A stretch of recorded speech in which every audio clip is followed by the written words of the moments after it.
जय हिंद दोस्तों। Let's study 41 में आप लोगों का स्वागत है। मैं हूं घनश्याम यादव। दोस्तों, मेरे द्वारा आप लोगों को ऑल कॉम्पिटिशन से संबंधित प्रश्नों को हल कराया जा रहा है। और दोस्तों, सबसे पहले मेरे द्वारा आप लोगों को भारत के प्राचीन इतिहास के बारे में पढ़ा दिया गया है और अब हम भारत के प्राचीन इतिहास का रिविजन करा रहे हैं। तो दोस्तों, आज हम लोग जो रिविजन कर रहे हैं भारत का प्राचीन इतिहास, वो हम लोग का है भारत का प्राचीन इतिहास रिविजन भाग 2।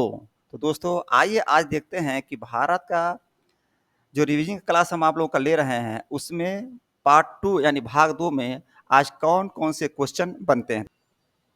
तो दोस्तों, आज के रिविजन में सबसे पहले हम लोग पढ़ेंगे वैदिक सभ्यता के बारे में। और वैदिक सभ्यता में सबसे पहले क्वेश्चन बन रहा है, वैदिक काल का समय क्या था। ध्यान देंगे आप लोग, वैदिक काल का समय क्या था। तो दोस्तों, इसका उत्तर है वैदिक काल का समय 1500 ईसा पूर्व से लेकर के 600 ईसा पूर्व तक था। 1500 ईसा पूर्व से लेकर के 600 ईसा पूर्व तक था वैदिक काल का समय। और दोस्तों, ध्यान देंगे, वैदिक काल को भी दो भागों में बांटा गया था। एक था ऋग वैदिक काल और दूसरा था उत्तर वैदिक काल। क्या था? एक ऋग वैदिक काल, दूसरा था उत्तर वैदिक काल। नेक्स्ट क्वेश्चन, ऋग वैदिक काल का समय क्या था। अभी मैंने आपको बताया कि वैदिक काल को दो भागों में बांटा गया, एक ऋग वैदिक काल, दूसरा उत्तर वैदिक काल। तो यहाँ प्रश्न आया, ऋग वैदिक काल का समय क्या था। उत्तर देंगे, ऋग वैदिक काल का समय 1500 बीसी से लेकर 1000 बीसी तक था।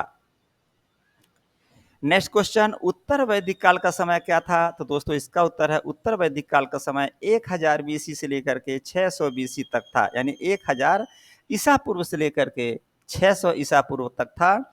और उत्तर वैदिक काल का मैंने यहाँ पर एक पिक लगाया है, आप लोग देखेंगे। ऋग वैदिक काल की जानकारी हमें कहाँ से मिलती है। तो दोस्तों, इसका उत्तर होगा ऋग वैदिक काल की जानकारी हमें ऋग्वेद से मिलती है। और ऋग वैदिक काल की जानकारी जो ऋग्वेद से मिलती है, देखेंगे आप लोग दोस्तों, यहाँ पर मैंने इसका एक पिक लगाया है।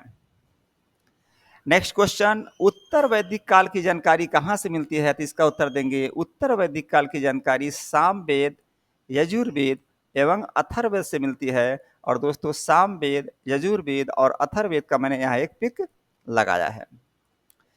नेक्स्ट क्वेश्चन, किस काल में आर्यों का आगमन भारत में हुआ था। तो दोस्तों, ध्यान देंगे, वैदिक काल में आर्य लोग भारत आए थे। वैदिक काल में आर्य लोग भारत आए थे। और यहाँ पर मैंने देखिएगा कि, और दोस्तों, यहाँ पर मेरे द्वारा एक पिक लगाया गया है आर्य लोगों का। नेक्स्ट क्वेश्चन, आर्य किस भाषा का शब्द है। तो दोस्तों, ध्यान देंगे, आर्य संस्कृत भाषा का शब्द है। और दोस्तों, संस्कृत भाषा का शब्द है आर्य। और यहाँ पर मेरे द्वारा एक पुस्तक का पिक लगाया गया है जो आर्य के टाइम का है, समय का है। और यहाँ पर संस्कृत भाषा में पुस्तक लिखी गई है। फिर अगला क्वेश्चन है, आर्य का अर्थ क्या होता है। तो दोस्तों, आर्य का अर्थ होता है श्रेष्ठ। आर्य का क्या अर्थ होता है। आर्य का अर्थ होता है श्रेष्ठ। और दोस्तों, मैंने यहाँ श्रेष्ठ का यानी कि कृष्ण से श्रेष्ठ कौन हो सकता है, तो मैंने यहाँ भगवान कृष्ण का एक पिक लगा दिया है। किसके द्वारा बताया गया कि आर्य लोग मध्य एशिया से आए थे। तो दोस्तों, मैक्स मूलर के द्वारा बताया गया था कि आर्य लोग मध्य एशिया से आए थे। दोस्तों, कई विद्वान थे तो आर्य के बारे में बताए थे कि आर्य यहाँ से आए थे, कोई कहा यहाँ से आए थे। तो दो चार लोगों का मैंने यहाँ नाम डाल दिया है जो कि बहुत जरूरी है उन लोगों का नाम डालना, जो कि बहुत ही पॉपुलर लोग हैं। तो दोस्तों, इसमें सबसे पहले मैंने नाम डाला, किसके द्वारा बताया गया कि आर्य लोग मध्य एशिया आए थे। तो मैंने बताया आपको कि मैक्स मूलर के द्वारा बताया गया कि आर्य लोग मध्य एशिया से आए थे। और एक बात और बताऊं, ये जो मध्य एशिया से आर्य लोग आए थे, इनकी बात सबसे प्रचलित है। और कंपटीशन में यही पूछा जाता है तो लोग अधिक से अधिक उत्तर यही देते हैं कि आर्य लोग मध्य एशिया से आए थे और मैक्स मूलर के द्वारा बताया गया था। नेक्स्ट क्वेश्चन, किसके द्वारा कहा गया कि आर्य लोग तिब्बत से आए थे। तो दोस्तों, दयानंद सरस्वती के द्वारा बताया गया था कि आर्य लोग तिब्बत से आए थे। देखेंगे, दयानंद सरस्वती जी का यहाँ पर हमने पिक लगाया है। नेक्स्ट क्वेश्चन, किसके द्वारा बताया गया कि आर्य लोग उत्तरी ध्रुव से आए थे। तो दोस्तों, ध्यान देंगे, बाल गंगाधर तिलक के द्वारा बताया गया था कि आर्य लोग उत्तरी ध्रुव से आए थे। कहां से आए थे? उत्तरी ध्रुव से आए थे। बाल गंगाधर तिलक कह रहे थे कि आर्य लोग उत्तरी ध्रुव से आए थे। और दोस्तों, यहां पर देखेंगे, बाल गंगाधर तिलक जी का पिक लगाया गया है।